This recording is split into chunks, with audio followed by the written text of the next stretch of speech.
номер 59 мектеп лицейінің 8 сынып оқушысы Ғалымжан қызы Жаннұр. Қадыр Мырза әлі қазақ поэзиясының желегін кеңейтіп, мәртебесін көтеруге ерекше еңбек сіңірген, қазақтың қадірі деп танылған ерекше дарын иесі. Ақынның 40-тан астам жыр жинағы бар. Дала дидары 4 бөлімнен тұратын 1966 жылы жарыққа шыққан жыр жинақ. Дала дидары жыр жинағындағы бір топ өлеңдер ұлы даланың ұлағатты ұлдары Асан Қайғы, Әл-Фараби, Исатай мен Махамбет, Шоқан Уәлиханов, Ыбырай Алтынсарин, Құрманғазы, Біржан Салға арналған.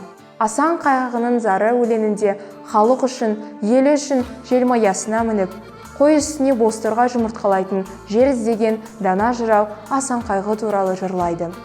Бір тыңдасып жыршыдан, жұбатады жұрт өзін, қайда барсан бір шыдам, қайда барсан бір төзім деп толғайды. Шоқ жұлдыз өлеңінің халқымыз үшін орны бөлек, ерекше тұлға Әл-Фарабиге арнайды. Жастайынан оқуға құштар болған жас Әл-Фараби бар саналы ғұмырын ғылымға арнайды. Қадыр Мырза Әлиев оның бейнесін былай ашады.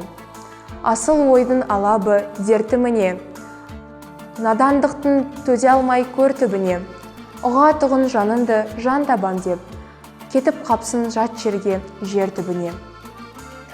Азаттық үшін алысқан, елі үшін егескен, арыстандай батырларымыз Исатай мен Махамбеттің ерлігі Қадыр Мырза Әлиевтің Исатай, Махамбет өлеңдерінің жарыққа шығуына арқау болды. Қоймаған соң бір тыныш, қараны хан қуырып, дала қынап сен қылыш деп, қос батырдың қайсарлығын дәріптейді.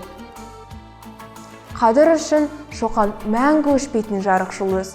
Шоқан атты өлеңінде ескіліктің қалмаған есігінде, бір ғаламат қуат бар есімінде, уақыт сені тұрса да алыстатып, ең жақын жан өзінсің осы күнге деп Шоқан екеуінің рухани үндестігінің бар екенін көрсетеді.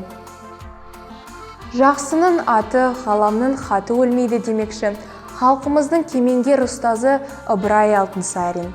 Қадыр Мырза Әлиев Ыбырай жайлы былай дейді. Күнсіз жерге ұқсаған, қараңғы елге нұр керек, 100 данышпан туса да, сенің орның бір бөлек.